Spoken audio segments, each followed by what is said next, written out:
할렐루야. 제가 목이 안 좋아서 양해하면서 하나님 앞에서 하나님 말씀을 들으시기 바랍니다. 사람은 태어났기 때문에 한평생 살아가는 거예요. 그런데 사느냐 죽느냐도 중요하지만은 어떠한 사람으로 살아가고 있느냐가 더 중요합니다. 오늘 이제 32장에 보면은 보는 자, 거두는, 듣는 자, 어리석은 자, 우둔한 자, 악한 자, 가련한 자, 또 가난한 자, 존귀한 자, 이런 자자라는 단어가 여러 번 나와요. 사람을 지칭하는 거예요. 과연 나는 어디에 속해 있는 사람이냐? 나는 어떤 사람으로 지금 살아가고 있느냐? 여러분, 여기에 오신 분들은 하나님의 나라의 성도로서 부르심을 받고 이 자리에 나오신 분들입니다. 과연 나는 어떤 인생을 살아가고 있는가? 나라는 사람을 하나님이 보실 때 어떤 사람으로 보실까 하는 거예요. 과연 나를 존귀한 자로 대우하실까? 5절을 보시니까요. 5절을 우리 한 목소리로 같이 함께 보겠습니다. 어리석은 자를 다시 존귀하다 부르지 아니하겠고 우둔한 자를 다시 말하지 아니하리라. 아멘.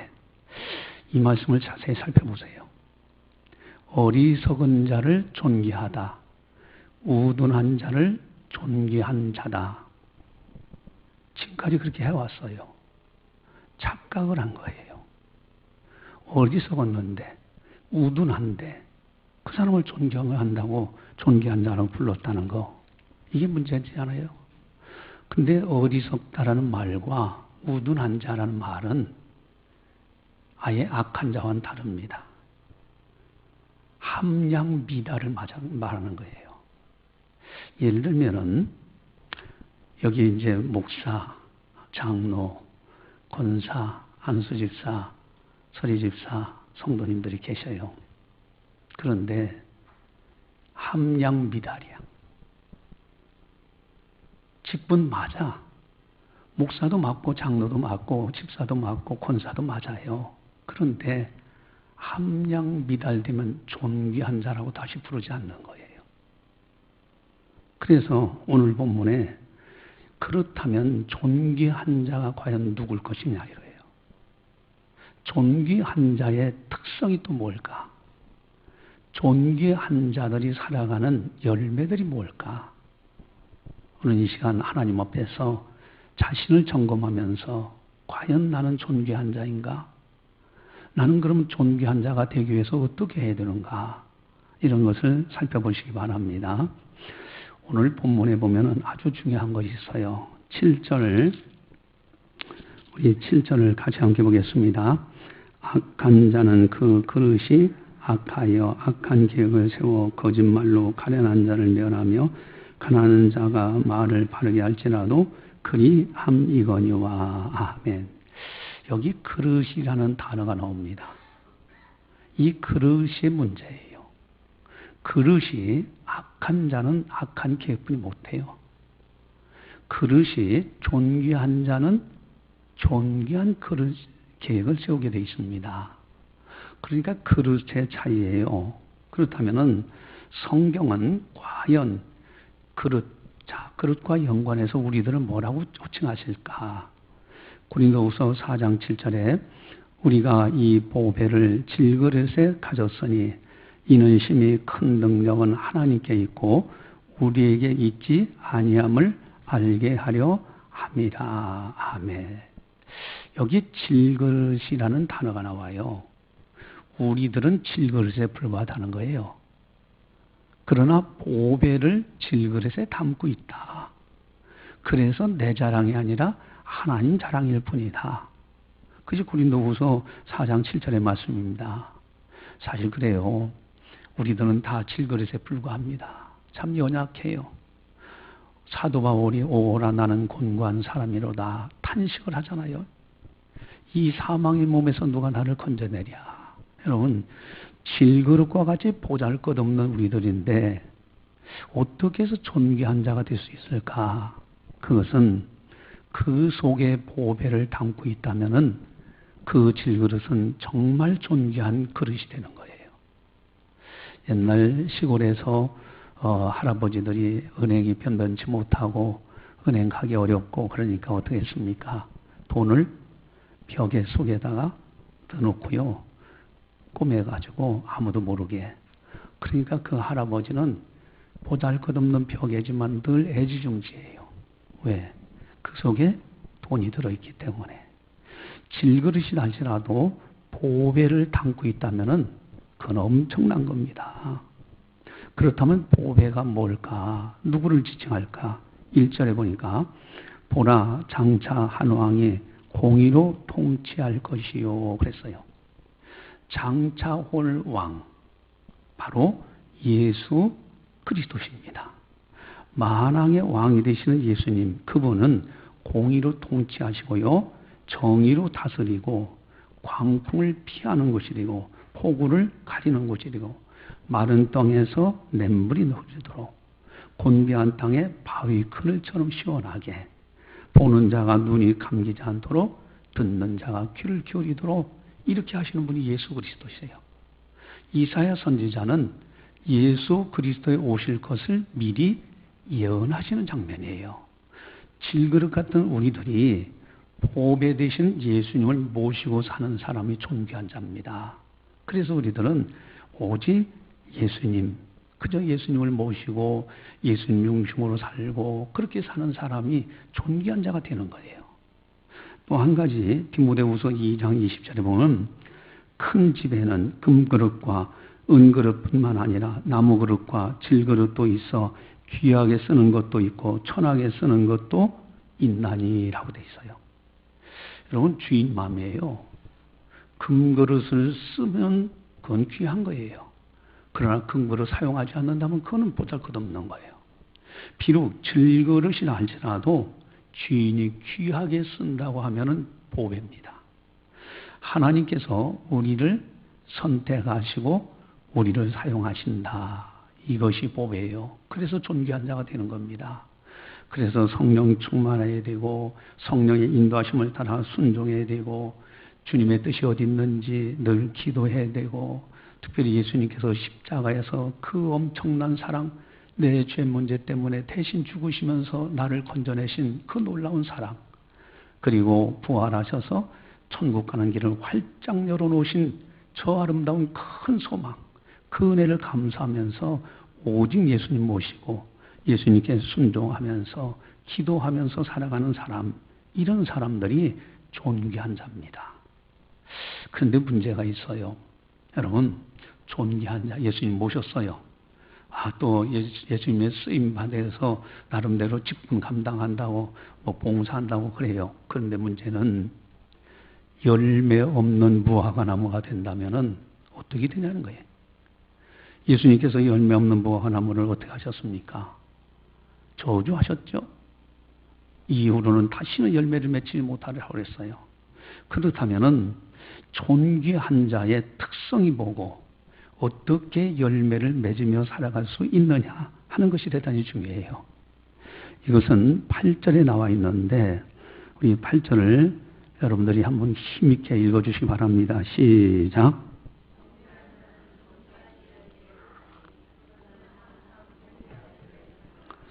아멘. 여러분 존귀한 자는 존귀한 일을 계획해요. 여러분 악한 자는 악한 것을 계획합니다. 근데 존귀한 자는 계획이 달라요. 의도성이 달라요. 속과 겉이 같아요. 이게 존귀한 자예요. 그래서 계획을 세워요. 여러분 계획이 얼마나 중요한지 몰라요. 계획이라는 단어는 성취도와 연관된 단어입니다.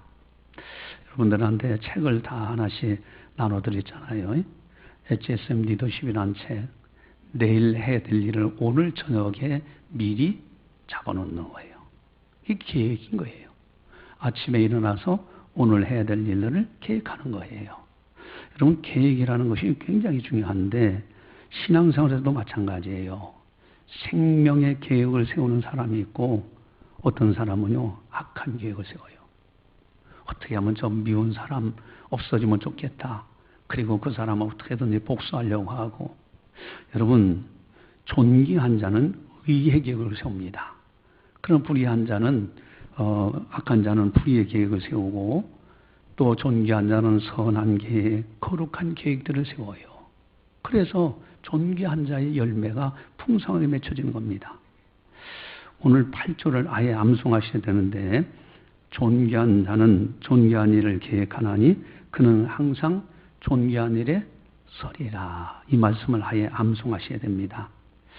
여러분, 여기에 존귀한 자는 존귀한 일을 계획한다. 이게 어떻게 세우느냐? 항상 보배 되신 예수님을 모시고 예수님이 내 안에 계시다. 그리고 하나님이 나를 쓰고 계신다는 그 은혜를 생각하면서 늘 기도하면서 주님만을 바라보고 이렇게 계획할 때 아름다운 존귀한 계획들이 세워집니다. 여기에 좋은 열매들이 맺혀져요. 어떤 분들은 그런 얘기하죠. 나는 기도보다도 앞서지 않겠다. 항상 기도한 후에 다른 일을 하겠다는 거예요. 이런 거룩한 계획들을 나름대로 세워야 됩니다. 근데 또 문제가 있어요. 계획만 하고 실천하지 않는다면, 행하지 않는다면 어떻게 되겠느냐 이거예요. 그래서 둘째 비결이 있는데 그것이 바로 8절에 보니까요. 그는 항상 존귀한 일에 서리라. 계획만 하는 것이 아니라 아예 그 가운데서 살아가는 거예요.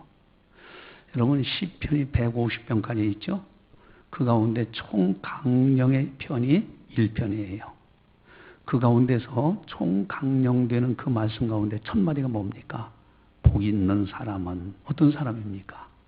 악인의 꾀를 따라가지 않고 죄인의 길에 서지 않고 오만한 자의 자리에 앉지 않아요. 항상 존귀한 일에 서는 사람이에요. 이런 사람이 복 있는 사람이에요. 말과 행동과 인생 자체가 항상 존귀한 일에 서서 행하는 거예요. 이것이 아름다운 모습이에요. 그래서 6절과 이제 7절을 가만히 묵상해 보면은 존귀한 자는 어리석은 말을 하지 않습니다. 마음의 불의를 품어서 하지 않고요. 간사를 행하지 않고요. 패역한 말을 하지 않고요. 줄인 자의 것을 빼앗거나 목마른 자를 물 마시지 못하게 하거나 그런 악한 짓을 안 해요. 항상 존귀한 일에 서나가는 거예요. 이것이 복 있는 사람이다라는 겁니다. 여러분, 아리마다의 사람 요셉을 한번 보세요.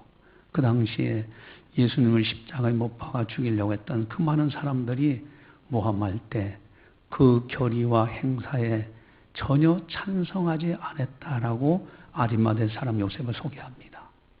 그는 오히려 다른 제자들도 두려워서 다 도망칠 때 빌라도에게 가서 예수님을 시신을 달라고 합니다. 아주 당당하게 달라고 그래요. 당당하게 달라고 하는 그 아리마대 사람의 요셉의 그 전천후 신앙, 그를 어떻게 성경은 소개하고 있을까? 그는 존귀한 공회원이었더라. 이렇게 소개합니다. 여러분, 우리 존귀한 자는요, 항상 존귀한 일에 서나가는 거예요. 불의한 곳에는 아예 가지도 말아야 돼요. 죄악된 곳에는 눈에 보지도 말아야 돼요. 이렇게 존귀한 일에 서는 사람, 주님 모시고 주님 은혜에 감사하면서 십자가의 은혜, 부활의 은혜를 감사하면서 기도하면서 성령의 인도하심을 따라 살아가는 것, 이것이 너무너무 아름다운 겁니다. 구체적인 계획을 세우는 겁니다.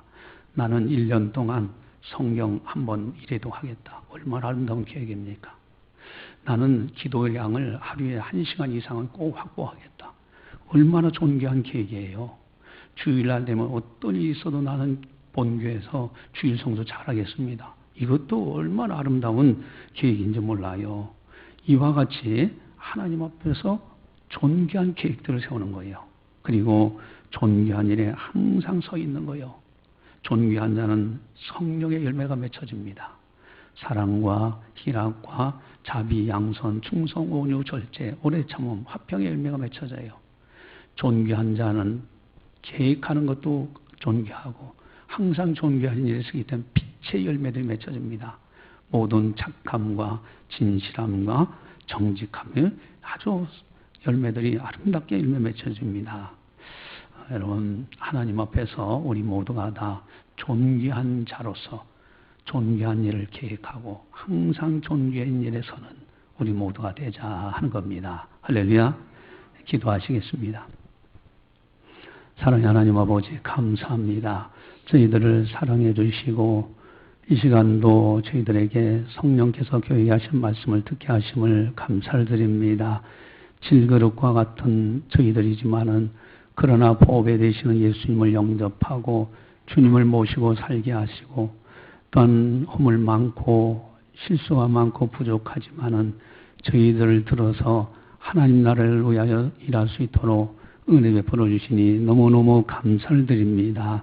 존귀한 자는 이제 존귀한 일을 계획한다 말씀하셨사오니 하나님 앞에서 주님 모시고 주님 기뻐하시는 일들을 기도하면서 거룩한 계획들을 세우고 또 존귀한 일에 항상 서리라는 말씀처럼 존귀한 일을 행하면서 살아가는 우리들이 다 되게 하여 주시옵소서.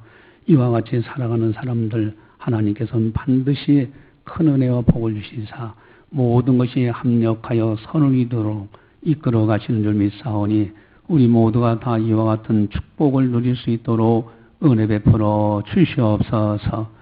감사하고 예수님의 이름으로 기도드리옵나이다. 아멘.